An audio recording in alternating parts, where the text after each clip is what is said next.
Bonjour à tous, bienvenue sur notre plateau de C'est arrivé comme ça. Et aujourd'hui, j'ai le privilège de partager avec vous le témoignage de Jefté. Comment ça va, Jefté? Bonjour Pasteur. En forme? En forme, et vous? Bien? Ok, donc on a Jefté qui est un jeune homme de 20 ans, plein de vie, plein de santé, et qui va témoigner de son expérience spirituelle, de sa foi, de là où il est aujourd'hui. Alors comment c'est possible que si jeune à 20 ans, il y ait cette passion? Qu'est-ce qui t'est arrivé Qu'est-ce qui m'est arrivé? pour que tu sois là à témoigner de ta foi aujourd'hui, Jefté? Moi, premièrement, je dirais que j'ai eu la grâce d'être né dans une famille chrétienne, Ok, dans une famille où mes parents, tous les jours, ils ont cherché à nous parler de Dieu, tous les jours, ils ont cherché à... Même quand ils ne nous parlaient pas de Dieu, ils nous présentaient devant Dieu, ils ont vraiment pris le rôle de parents chrétiens ouais. à cœur et ils Ouais. présenteraient Dieu, nous présentaient devant Dieu. Et il y a plein de choses qui me sont arrivées et d'autres qui ne me sont pas arrivées grâce à mes parents. Et du coup, je voudrais vraiment prendre le temps pour les remercier pour tout cela. Super. Parce que des fois, même ça me paraissait dur la façon dont ils se comportaient, Mhm. de la façon dont ils... la plupart du temps, quand on est enfant, on a envie de faire plein de choses. Du coup, la plupart du temps, ils nous interdisaient de faire certaines choses. On ne comprenait pas pourquoi on le faisait, mais du coup, on les obéissait.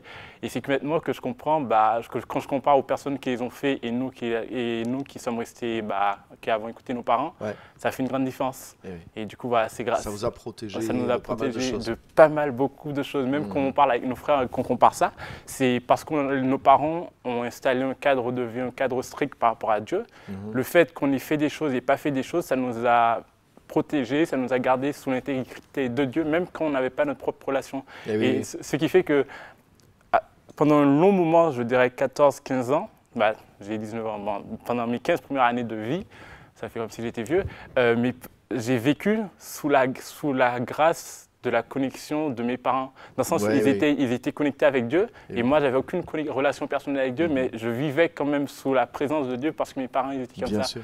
Et ça c'est un exemple que que je veux prendre et garder à cœur, vraiment Ouais. prendre le temps De d'avoir une souligner, relation. quoi. Mais oui, bien sûr, c'est Exactement. important.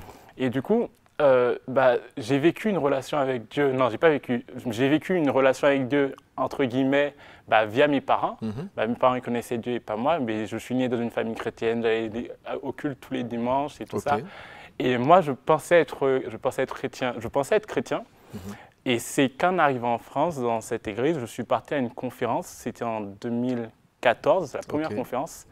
Et que j'ai vraiment rencontré Dieu. C'est Mhm. moi qui ai du mal à pleurer. Je pense que j'ai fait 3 jours à pleurer. Mhm. 3 jours à pleurer, 3 jours de conférence, 3 jours à pleurer, où Wow. Dieu m'a vraiment, vraiment touché. Mhm. Et depuis,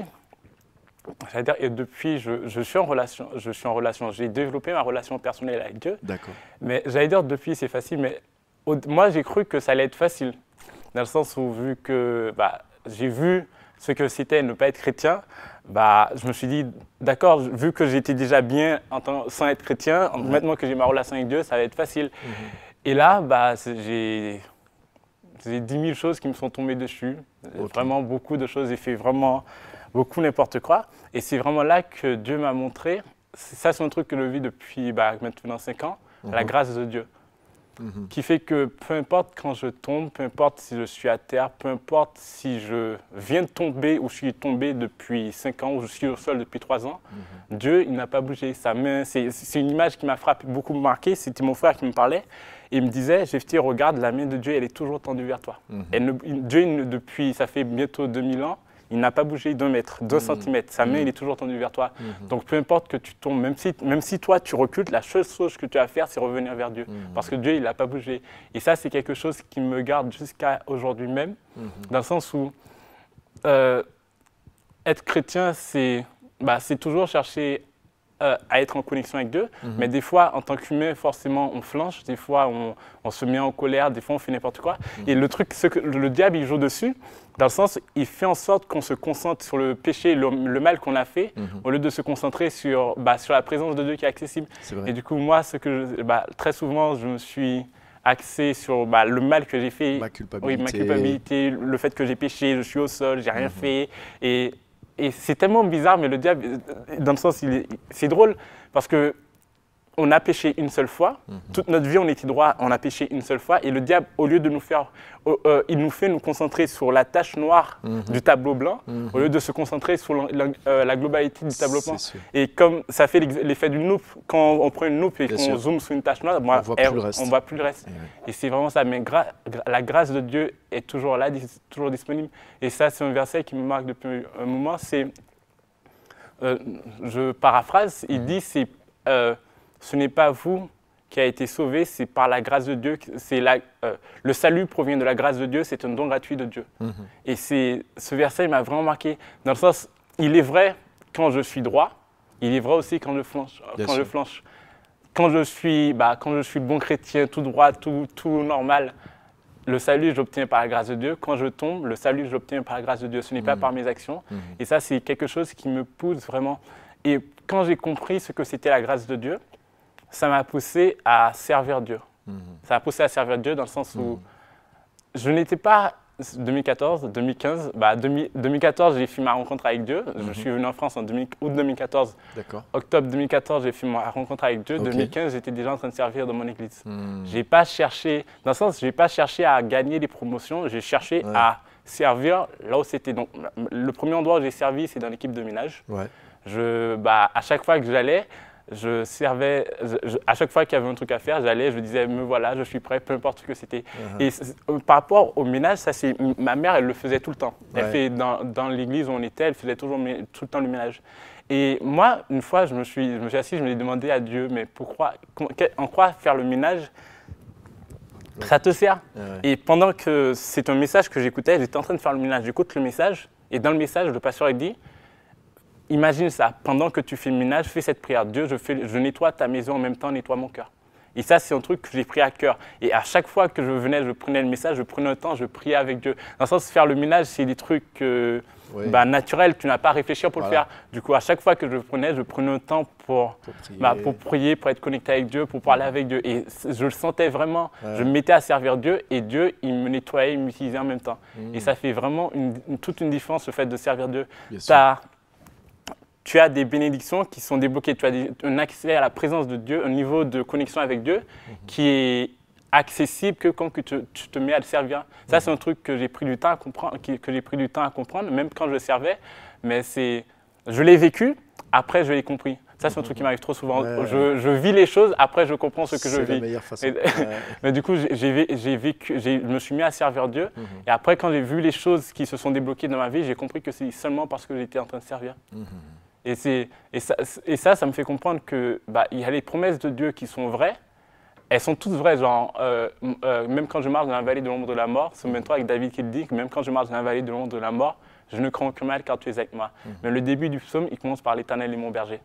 Ça, c'est un truc qui me fait vraiment réfléchir dans le sens où les promesses de Dieu sont accessibles pour tous, mais il y a des conditions, mais il y a des choses qui sont nécessaires pour le faire. Bien sûr. Dans le sens, pour que l'Éternel soit tout le temps là avec toi, il faut qu'il soit ton berger. Et si tu ne te mets pas dans la position d'être conduit par lui, sinon tu ne peux pas bénéficier de tout ce qui est après dans le psaume. Et c'est ça qui fait vraiment la différence. Et du coup, je me mets à servir Dieu, j'ai un plaisir, j'ai le cœur à servir Dieu. Même quand ça va mal, même quand ça va bien, je me programme pour servir Dieu. Et je ne me dis pas, servir Dieu, c'est un fardeau pour moi. C'était hier soir que j'ai lu le verset qui dit « Le plus grand dans le royaume sera votre serviteur ». Et ça, j'ai lu hier soir, j'ai bugué. J'ai bugué parce que je le connaissais tout le temps, mais c'est que là que ça m'a parlé. Le plus grand, c'est celui qui a le plus de connaissances, qui est le plus fort. Et du coup, c'est normal que ce soit lui qui sert, parce que ceux qui n'ont rien, ils n'ont pas la capacité de donner. La seule personne qui donne, c'est celui qui a reçu. Si tu n'as rien reçu, tu ne peux pas donner. Et j'ai compris que j'ai reçu beaucoup, mais le fait de recevoir, ce n'était pas que pour garder pour moi, c'était pour le mettre au service de d'autres. Et du coup, depuis, je mène une vie de service, service à Dieu, mais service aux hommes aussi, dans le sens où il y a Dieu, certes, c'est le premier à servir, mais Dieu nous a mis au milieu d'autres personnes. Il y a des personnes qui ont besoin d'aide, il y a des personnes qui ont besoin de certaines choses, qui ont besoin d'être même aidées spirituellement, mais aidées physiquement même aussi. matériellement. Exactement. C'est les deux commandements de Dieu. Le premier commandement, tu aimeras le Seigneur ton Dieu de ton être, de toute ton âme et de toute ta force. Et le second, qui est aussi important que le premier, tu aimeras ton prochain comme toi-même. Et du coup, ça, c'est un truc que je prends à cœur vraiment, le fait de servir. Et du coup, je voudrais vraiment encourager les personnes qui doutent encore, qui réfléchissent sur le fait de est-ce que je dois servir Dieu, comment servir Dieu, vraiment de se lancer à servir Dieu. Un truc que j'ai compris, c'est il y a des choses que l'on comprend, que Dieu nous révèle, il y a des choses que Dieu nous révèle que lorsque l'on fait. Bien sûr. Le fait de servir, Dieu me l'a révélé que quand je me suis mis à servir. Je n'ai pas pu le comprendre avant de me mettre à servir. Je me suis mis à servir Dieu et là, Dieu m'a montré toutes les bénédictions, tous les privilèges, toute l'accessibilité du fait de servir.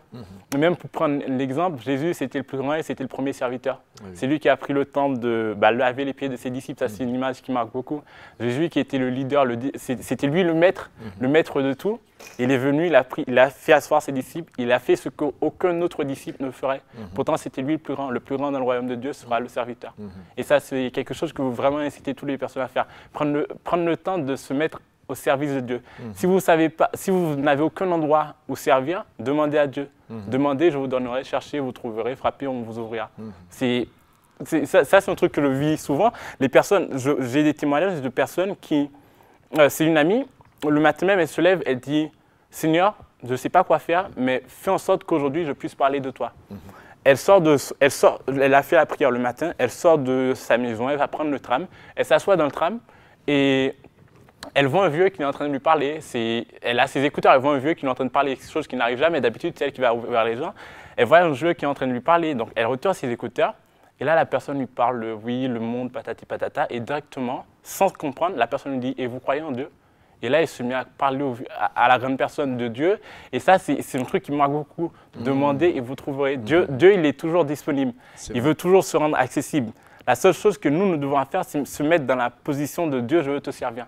Et ce que l'on recevra dépend du positionnement dans lequel on se trouve. Absolument. Si on se met en position, je ne veux pas te servir, mais voilà, c'est normal qu'on n'ait rien qui n'arrive.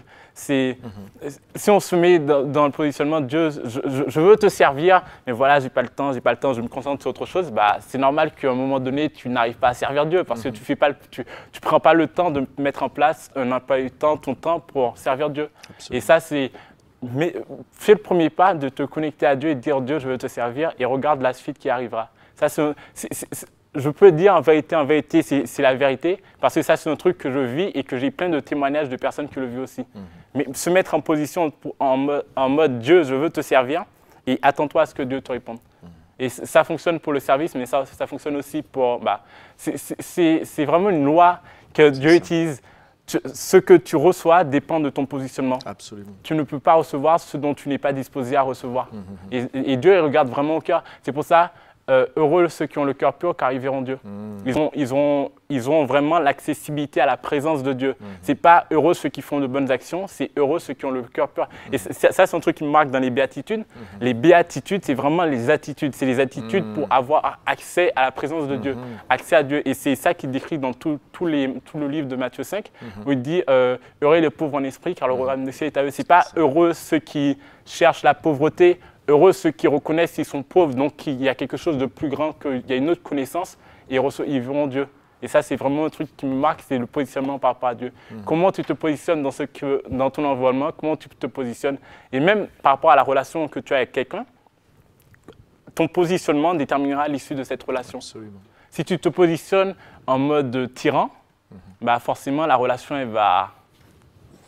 Ça a flanché. Si tu te positionnes en mode je donne et je reçois, si tu te mets en je donne et je veux recevoir, forcément tu vas recevoir. Parce que tu te mets dans le positionnement je veux recevoir. Et pareil avec Dieu. Si tu te mets dans le positionnement Dieu, je veux te recevoir, je veux te voir, je veux que tu m'utilises, il va t'utiliser. Amen. Voilà. Merci beaucoup. Super. Merci, on est très très édifiés. Et... Wow. Merci beaucoup en tout cas pour tout ça, pour ton témoignage, ta rencontre avec la grâce de Dieu et là où aujourd'hui tu es dans ton parcours. Donc bravo à toi et merci à tous, merci Jephté et merci à tous ceux qui ont suivi cette émission. Que Dieu vous bénisse et vous inspire au travers de ces témoignages.